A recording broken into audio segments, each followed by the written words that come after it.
Butch minds the baby.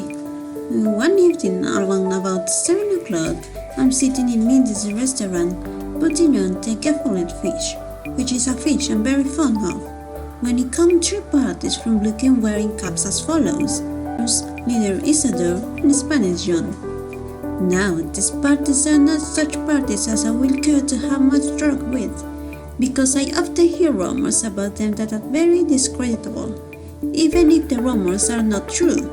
In fact, I hear that many citizens of Brooklyn will never be glad indeed to see Harry the horse, Leader Isidore, and Spanish John move away from there, as they are always doing something that is considered unknown to the community, such as robbing people, or maybe shooting or stabbing them, and throwing pineapples, and carrying on generally.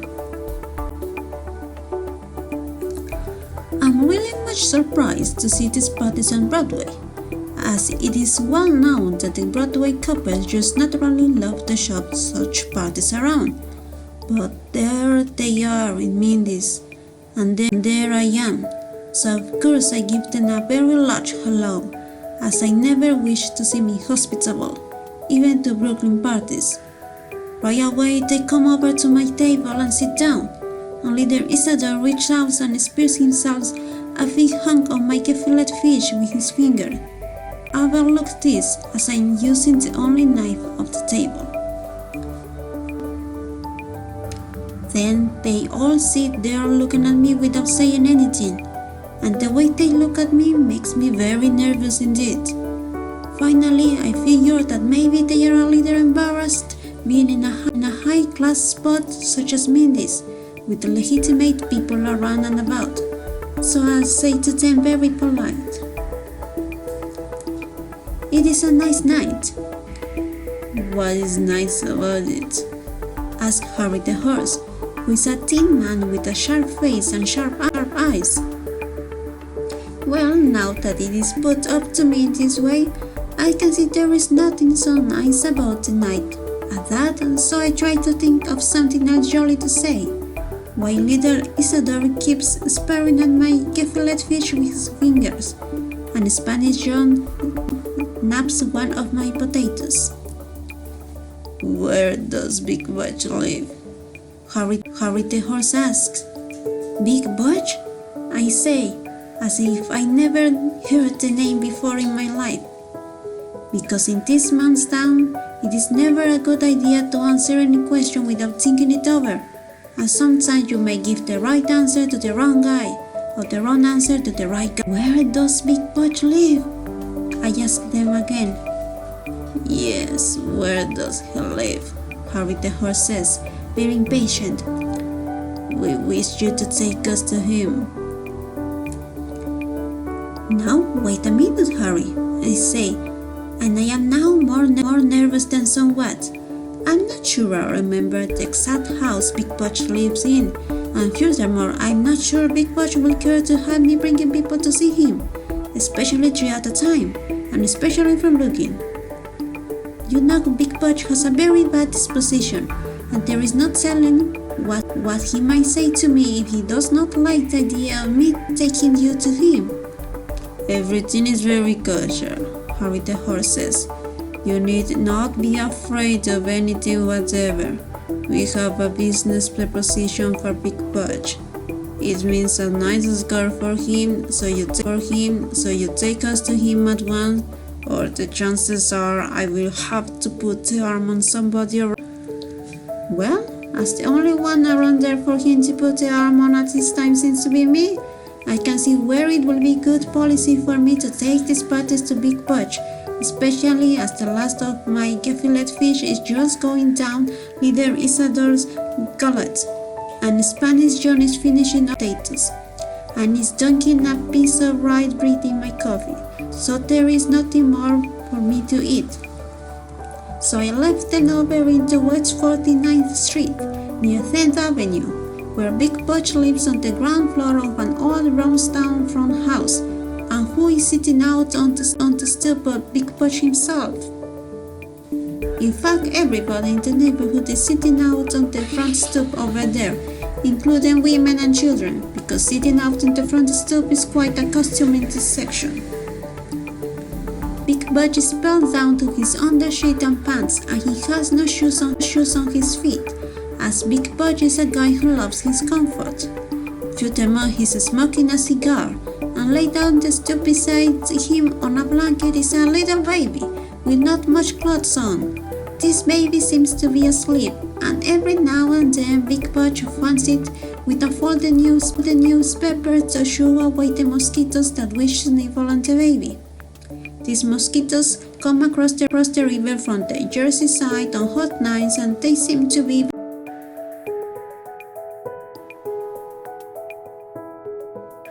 "Hello, Butch," I say as we stop in front of the stoop. "Shh," Butch says, pointing at the baby, and making more noise with his shush than an engine blowing off steam. Then he gets up and tiptoes down the sidewalk where we are standing. And I hope in time Butch feels alright, because when Butch does not feel so good, he's apt to be very short with one and all. He's a guy of maybe 6'2" and a couple of feet wide, and he has big hairy hands and a mean look. In fact, Big Butch is all over this man's town as a guy you must not monkey with in every respect. So it takes plenty away of me when I see that he seems to know the parties from looking, and nods at them very friendly, especially at Harry the horse.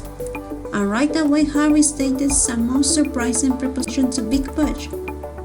It seems that there is a big coal company which has an office in an old building down in West 18th Street, and in this office is a safe, and in this safe is the company payroll of $20,000 cash money.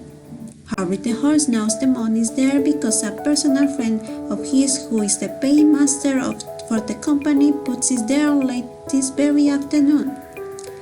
It seems that the paymasters enter into a dicker with Harry the horse, only there is a door and a Spanish John for them to slew him while he's carrying the payroll from the bank to the office in the afternoon. But something happens that they miss connection on the exact spot, so the paymaster has to carry the sugar on the office without being slugged, and there it is now in 2 fat bundles. Personally, it seems to me as I listen to Harry's story that there must be a very dishonest character to be making the rest of hold still while he's being slugged in the company sugar taken away from him. But of course it is none of my business, so I take no part in the conversation. Well, it seems that Harry the horse and leader Isadora Spanish John wish to get the money out of the safe, but none of them knows anything about opening safes, and while they are standing around over in Brooklyn, talking over what is to be done in this emergency, Harry suddenly remembers that Big Butch is once in the business of opening safes for a living. In fact, I hear afterwards that Big Butch is considered the best safe opener east of the Mississippi River in his day, but the law finally takes it to sending him to Sing Sing for opening these safes. And after he is in and out of Sing Sing 3 different times for opening safes, Butch gets sick and tired of the places, especially as they pass what is called the Bowman Law in New York, which is a law that says if a guy is sent to Sing Sing 4 times hand running, he must stay there for the rest of his life, without any argument about it. So Big Butch gives up opening safes for a living and goes into business in a small way, such as running beer and handling a little scotch now and then, and becomes an honest citizen. Furthermore, he marries one of the neighbor's children over on the west side by the name of Mary Murphy, and I judge the baby on this stoop comes of this marriage between Big Butch and Mary, because I can see it is a very homely baby indeed. Still, I never see many babies that I consider rose geraniums for looks, anyway. When it finally comes out that the idea of Harry the horse and leader Isadora and Spanish John is to get Big Butch to open the company safe and take the payroll money out, and they are willing to give him 50% of the money for his bother, taking 50% for themselves for finding the plant, and paying all overhead, such as the paymaster, out of their bits, which strike me as a pretty fair sort of deal for Big Butch. But Butch only shakes his head.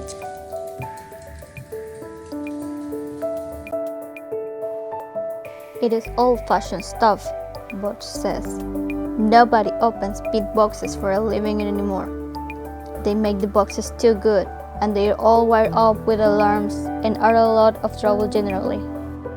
I am in a legitimate business now, and I'm going along. You boys know, I cannot stand another fall.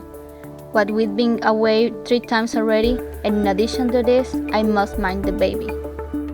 My old lady goes to Mrs. Clancy's wake tonight up in the Bronx, and the chances are she will be there all night, as she's very fond of wakes. So I must mind little John Ignatius Jr. Listen, Butch, Harry the horse says. This is very soft pit. It is old-fashioned, and you can open it with a toothpick. There are no wires in it because they never put more than a dime in it before in years. It just happens they have to put the 20 G's in it tonight because my Paul, the paymaster, makes it a point not to get back from the jug with the scratch in time to pay off today, especially after he sees we miss out on him. It is the softest touch you will ever know. And where can a guy pick up 10 G's like this?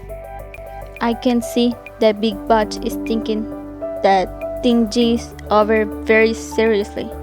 At that, because in these times nobody can afford to pass up 10 G's, especially a guy in the beer business, which is very, very tough just now. But finally, he shakes his head again and says like this. No, he says, I must let it go, because I must mind the baby. My old lady is very, very particular about this, and I does not leave little John Ignatius Jr. for a minute. If Mary come home and finds I'm not minding the baby, she will put the blast on my plenty. I like to turn a few honest bulbs now, and then as well as anybody, but Butch says, John Ignatius Jr. comes first with me. Then he turns away and goes back to the stoop, as much as to say he's through arguing, and sits down beside John Ignatius Jr. again, just in time to keep a mosquito from carrying off one of John's legs. Anybody can see that Big Butch is very fond of this baby. Though, personally, I will not give you a dime for a dozen babies, male and female.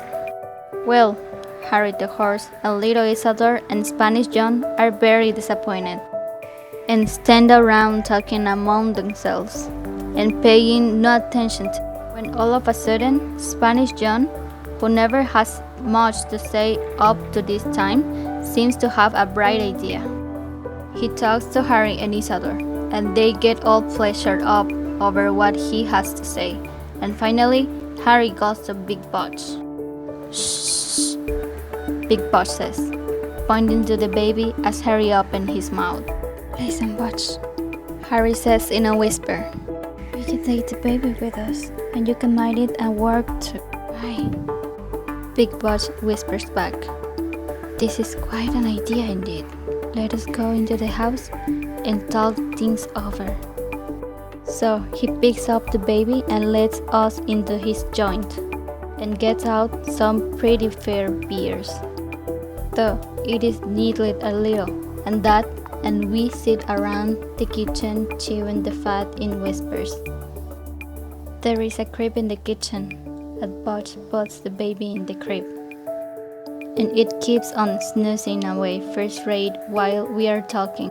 In fact, it is sleeping so sound, and I'm commencing to fear that Butch must give it some of the needle beer he's feeding us, because I am feeling a little dopey myself. Finally, Butch says that as long as he can take John Ignatius Jr. with him, he sees no reason why he shall not go and open the safe for them. Only he says he must have 5% more to put in the baby's bank when he gets back.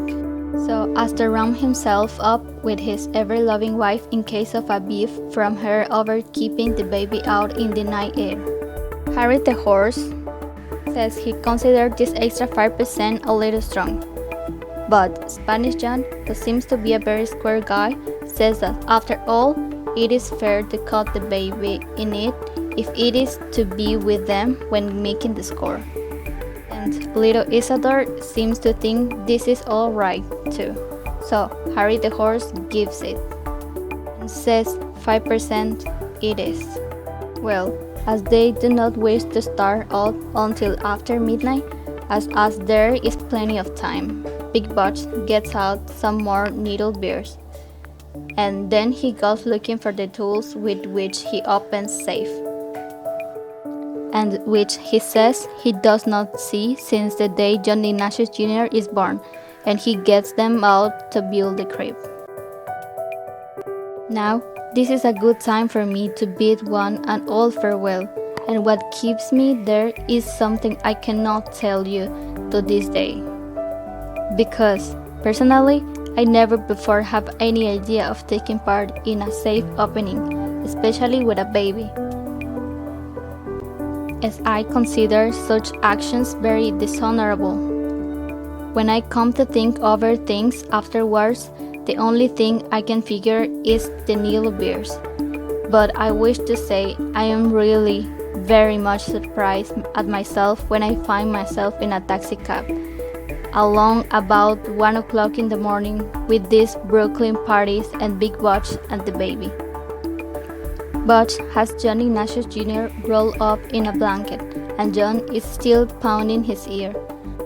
Butch has a satchel of tools and what looks to me like a big flat book, and just before we leave the house, Butch hands me a package and tells me to be very careful with it.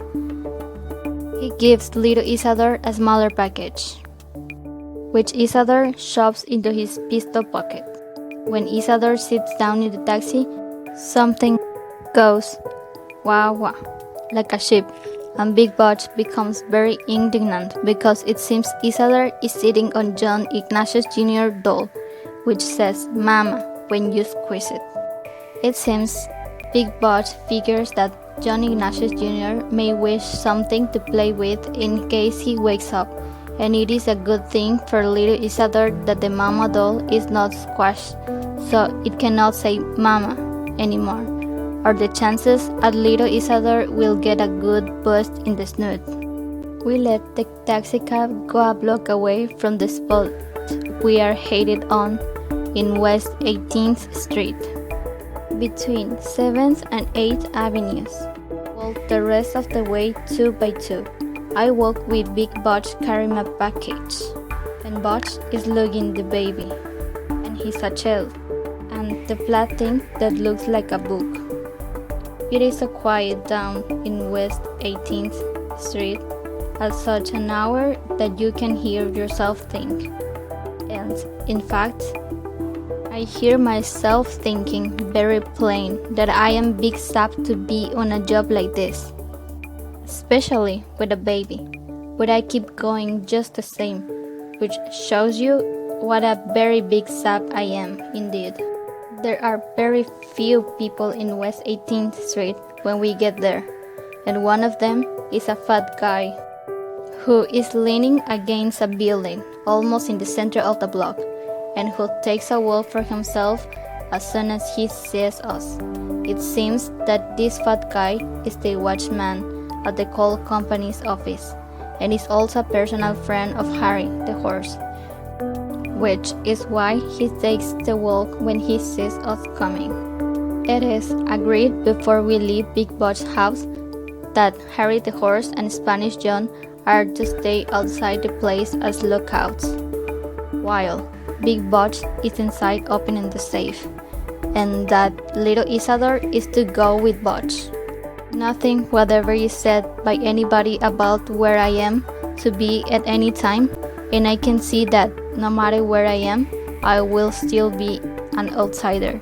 But as Butch gives me the package to carry, I figure he wishes me to remain with him. It is no bother at all getting into the office of the coal company, which is on the ground floor, because it seems the watchman leaves the front door open.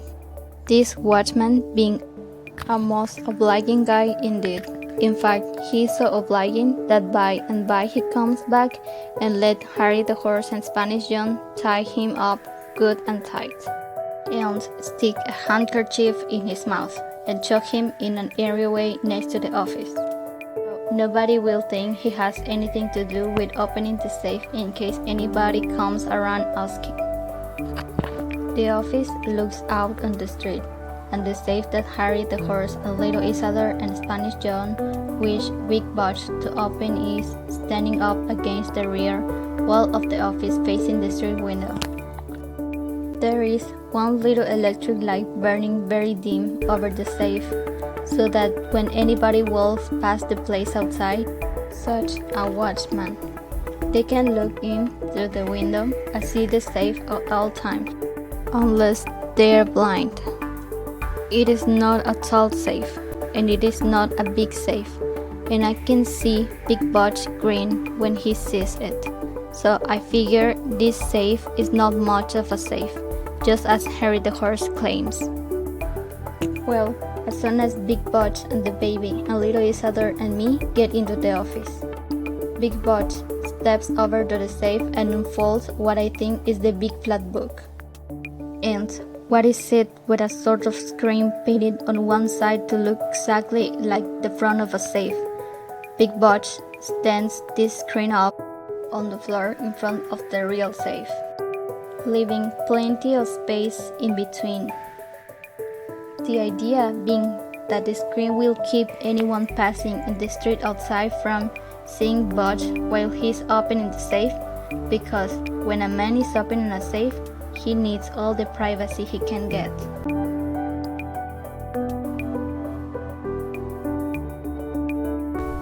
Big Butch lays John Ignatius Jr. down on the floor, on the blanket behind the funny safe front, and takes his tools out of the satchel, and starts to work opening the safe, while little Isadore and me get back in a corner where it's dark, because there is not room for all of us back on the screen. However, we can see what Big Butch is doing. And I wish to say, well, I never before see a professional safe opener at work, and never wish to see another. This Butch handles himself like a real artist. He starts drilling into the safe around the combination lock, working very fast and very quiet. When all of a sudden, what happens but John Ignatius Jr. sits up on the blanket and lets out a squall. Naturally, this is most disquieting to me, and personally, I am in favor of beating John Ignatius Jr. with something to make him keep still, because I am nervous enough as it is. But the squalling does not seem to bother Big Butch. He lays down his tools and picks up John Ignatius Jr. and starts whispering, There, my tiny volumes. That is here. Well, this sounds very nonsensical to me in such a situation, and it makes no impression whatever on John Ignatius Jr.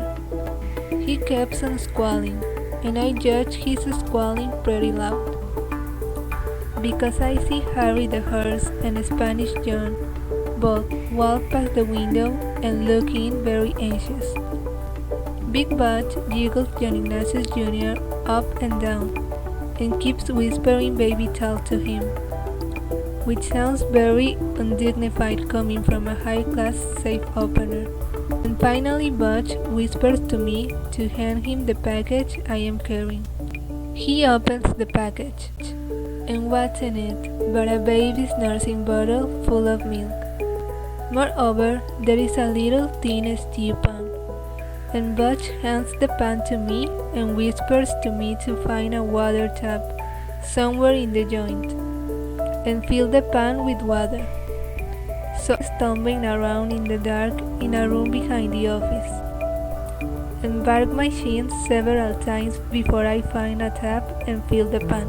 I take it back to Big Butch, and he squats there with the baby on one arm, and gets a tin of what it's called canned heat out of the package, and lights this canned heat with his cigar lighter, and starts heating the pan of water with the nursing bottle in it.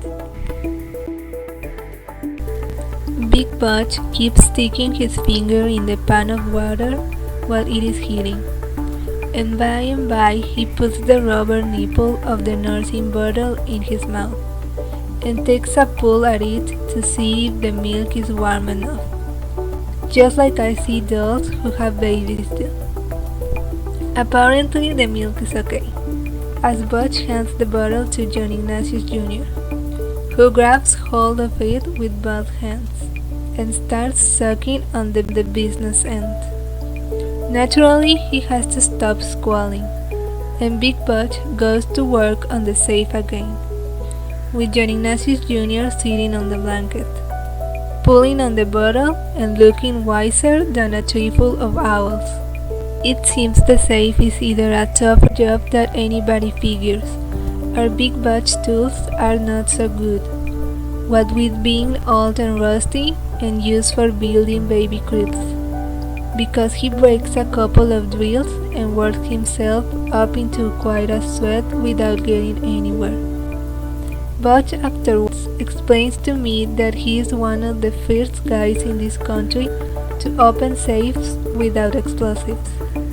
But he says, to do this work properly, you have to know the safes so as to drill to the tumblers of the lock just right. And it seems that this particular safe is a new type to him, even if it is old and he is out of practice. Well, in the meantime, John Ignatius Jr. finishes his bottle and starts mumbling again, and Big Butch gives him a tool to play with. And finally Butch needs this tool and tries to take it away from John Ignatius Jr., and the baby lets out such a squawk that Butch has to let him keep it until he can sneak it away from him, and this causes more delay. Finally, Big Butch gives up trying to drill the safe open, and he whispers to us that he will have to put a little shot in it to loosen up the lock, which is alright with us, because we are getting tired of hanging around and listening to John Ignatius Jr. glug-gluggling. As far as I am personally concerned, I am wishing I am home in bed. Well, Butch starts bowing satchel, looking for something, and it seems that what he's looking for is a little bottle of some kind of explosive with which to shake the lock on the safe up some.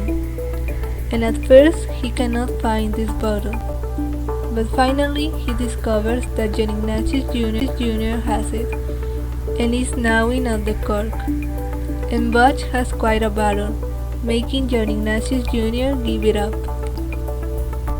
Anyway, he fixes the explosive in one of the holes he drills in the combination lock on the safe, and then he puts in a fuse, and just before he touches off the fuse, Butch picks up John Ignatius Jr. and hands him to little Isador, and tells us to go into the room behind the office.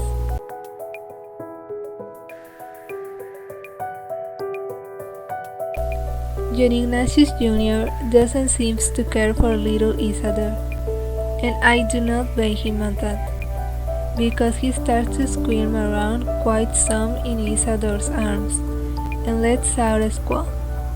But all of a sudden he becomes very quiet indeed. And while I'm not able to prove it, something tells me that little Isador has his hand over John Ignatius Jr.'s mouth. Well, Big Butch joins us right away in the back room, and sound comes out of John Ignatius Jr. again, as Butch takes him from little Isador, and I am thinking that it is a good thing for Isador that the baby cannot tell Big Butch what Isador does to him. I put in just a little bit of a shot, Big Butch says, and it will not make any more noise than a snap fingers. But a second later, there is a big boom from the office, and the whole joint shakes, and John Ignatius Jr. laughs right out loud. The chances are he thinks it is the 4th of July. I guess maybe I put in to a big charge, Big Butch says. And then he rushes into the office with little Isadore and me after him. And John Ignatius Jr. is still laughing very heartily for a small baby. The door of the safe is swinging loose, and the whole joint looks somewhat wrecked. But Big Butch loses no time in getting his dogs into the safe and grabbing out 2 big bundles of cash money, which he sticks inside his shoe. As we go into the street, Harry the horse and Spanish John come running up much excited, and Harry says to Big Butch like this, "What are you trying to do?" he says. "Wake up the whole town?"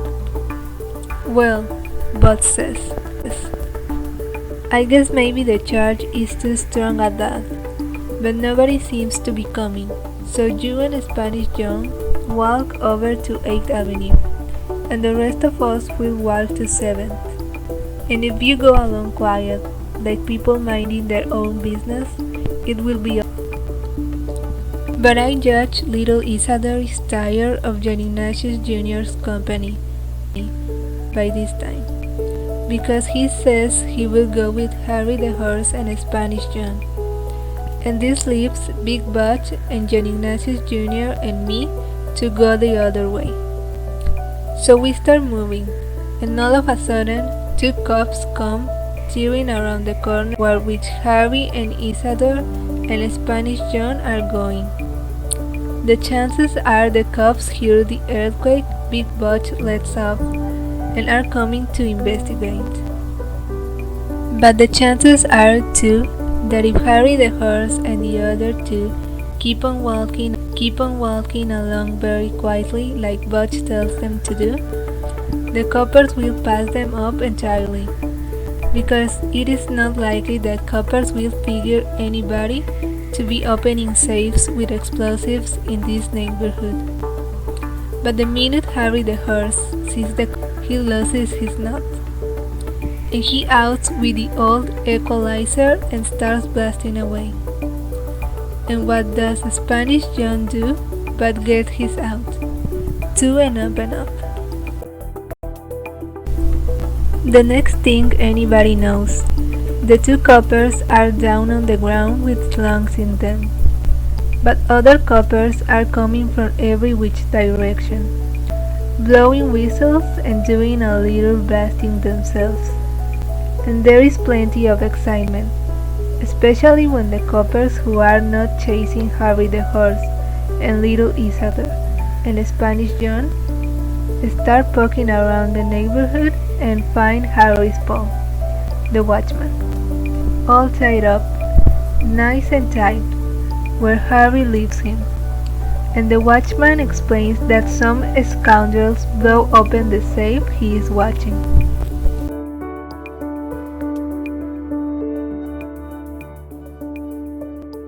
All this time, Butch and me are walking in the other direction towards 7th Avenue. And Butch has John Ignatius in his arm.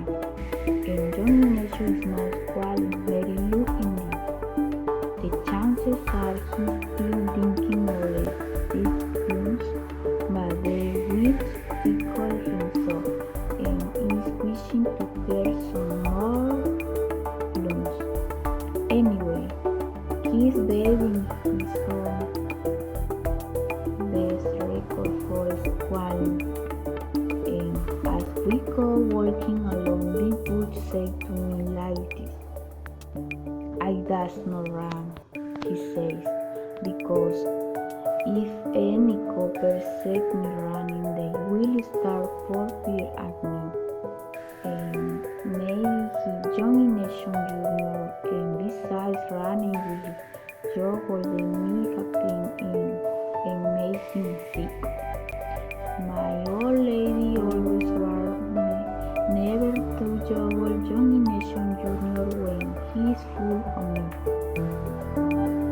Well, but I say, there is no milk in me, and I don't care if I am juggle that, so if you don't mean, I will start doing a piece of running out the next corner.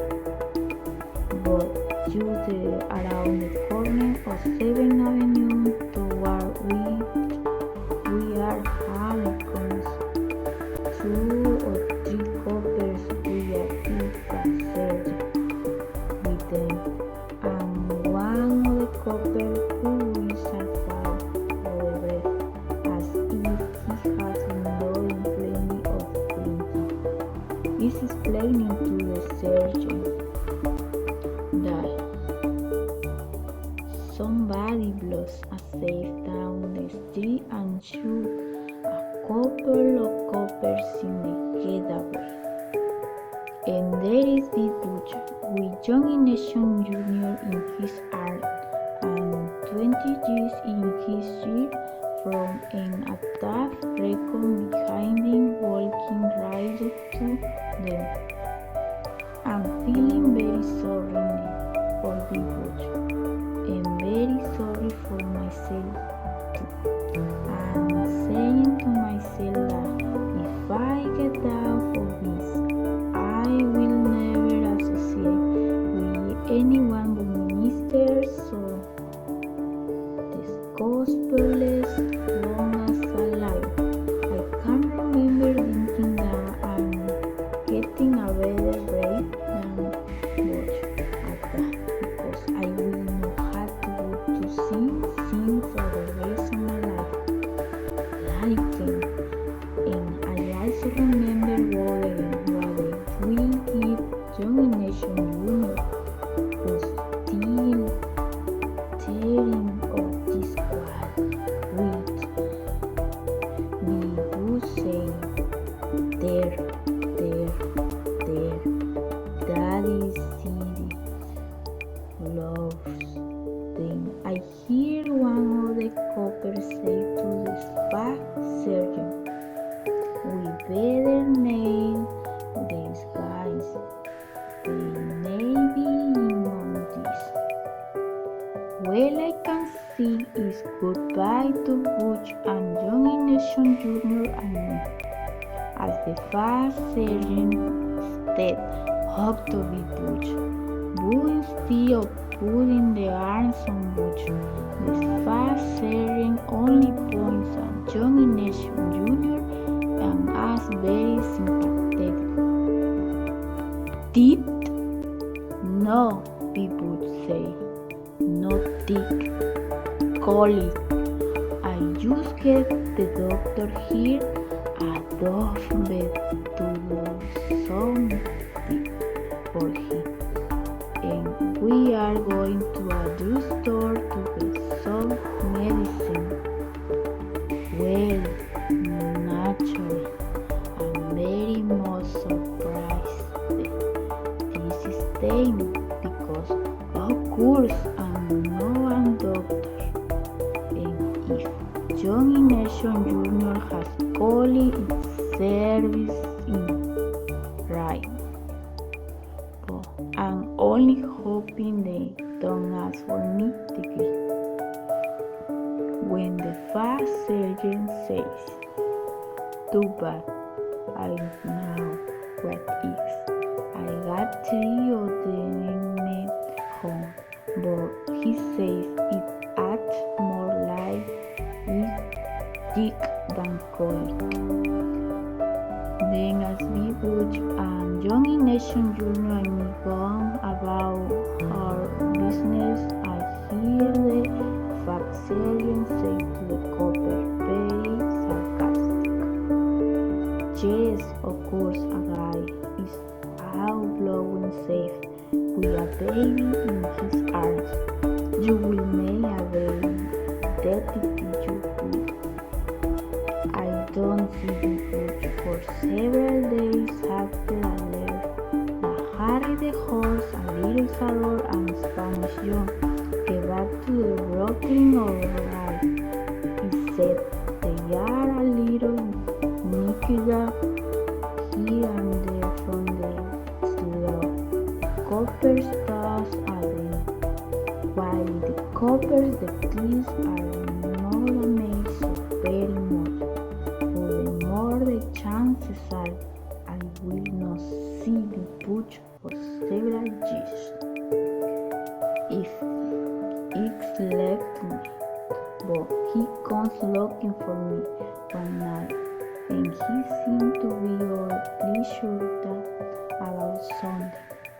Says, the Butch said to me, you know, I never give a copper credit for knowing any more about anything, but I wish to say that this sergeant who ran into the other night is a very, very smart guy.